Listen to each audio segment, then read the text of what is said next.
Hey guys, Tom here again from SynthHacker.com. Recently I've been interested in some of the chord sound design by artists like Medasin, Jerryfolk and KAYTRANADA. I was playing around with a little idea in this style and ended up with a really smooth chord sound I liked, so I thought I'd share how I made it.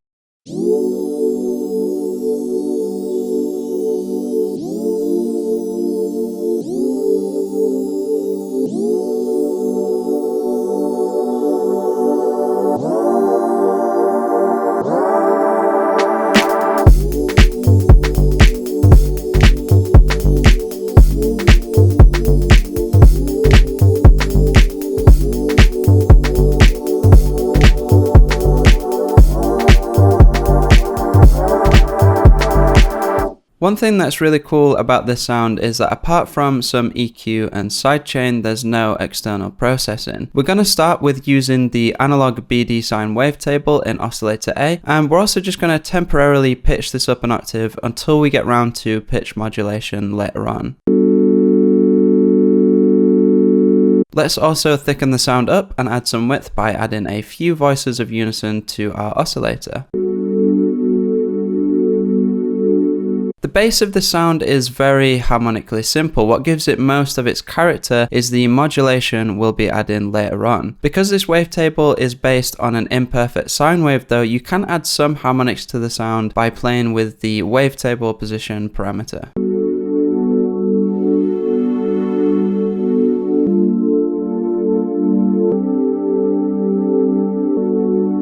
We're also going to set the warp mode to bend plus, but keep it off for now. This is going to be important for later on when we add some macro automation, so be sure to stick around to the end of the video for that. In the demo, you may have noticed the sound has quite a sparkly high-end layer to it. I achieved this by adding a noise oscillator using the wind chime sound and turning key tracking on. Although as you can tell this layer is quite inharmonic, when layered with our oscillator it creates a much more interesting texture than just the sine wave on its own. Turning key tracking on also means that every time a different chord is played, the noise is a different pitch, which adds a nice organic quality to the sound.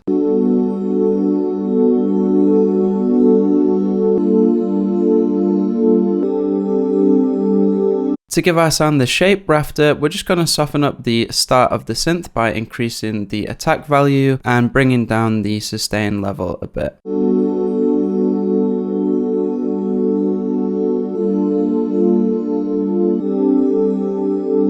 Next, to help towards the smooth harmonic character we're after, we're going to set up a 24 dB low pass filter to roll off some of the highs of oscillator A. The filter is also going to be important later on for when we set up our macro parameter for some automation.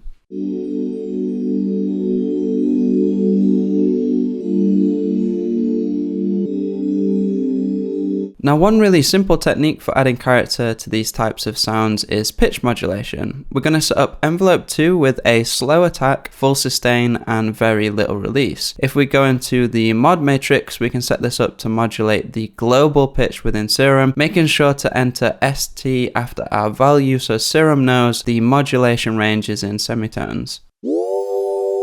We want the start of the sound to glide up from an octave below the current pitch of the sound. So we're going to bring down oscillator A an octave.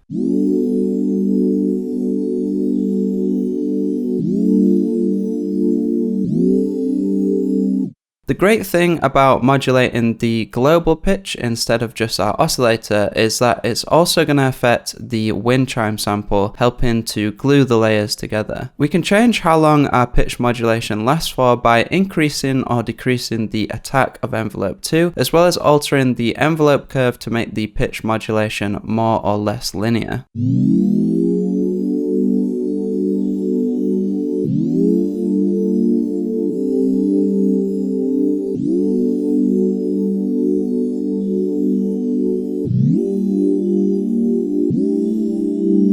As you can hear, we're not too far from our final result. To add some of the finishing touches, however, we're going to add some polish to the sound in the effects section. The first effect in our chain is going to be some downsample distortion. For this distortion type, the drive percent corresponds to the downsample frequency. For example, for this sound, our drive is set to around 18%, creating a frequency peak in the 11 to 12 kHz region.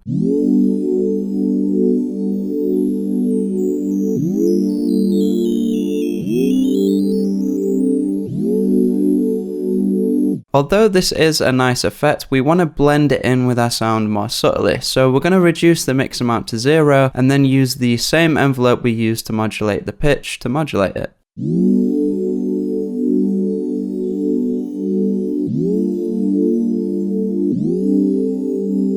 One effect you may have seen used a lot for more upfront and aggressive sounds is multiband compression. It's worth mentioning though that this technique can be useful even for softer sounds like this one. For example, if we use Serum's multiband compressor in our chain with a very low gain and mix amount, you can hear it really helps to bring out the details of our noise oscillator and also the downsample distortion.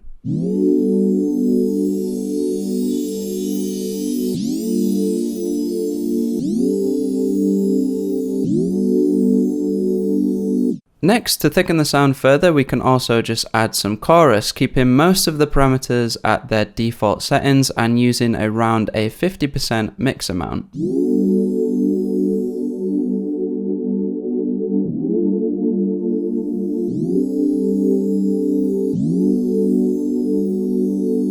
Finally, to get our synth mix ready, we're just going to clean up some of the resonant low-end frequencies by using a low shelf EQ.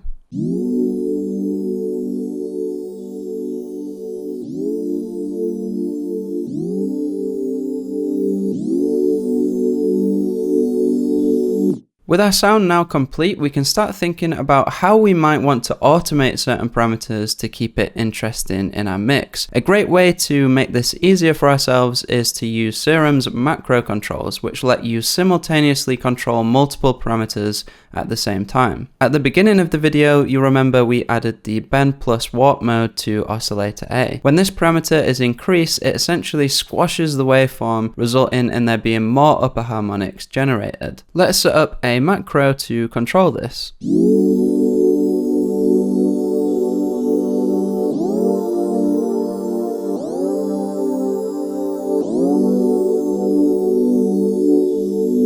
Although we can start to hear the effect this is having on the sound, because of our filter, a lot of the interesting frequencies being generated from this are being attenuated. What we can do though is use our same macro control to slightly increase the filter's cutoff frequency.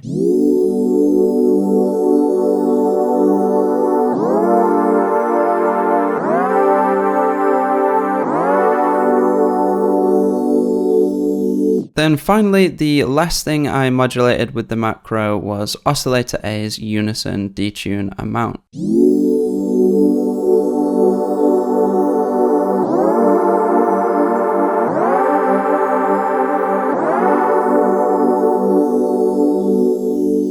In terms of processing, working with sine waves can sometimes mean the fundamental and harmonic frequencies can be a little too resonant. So I tamed these with some EQ and also just added some sidechain compression to give the sound that pumping effect we're after.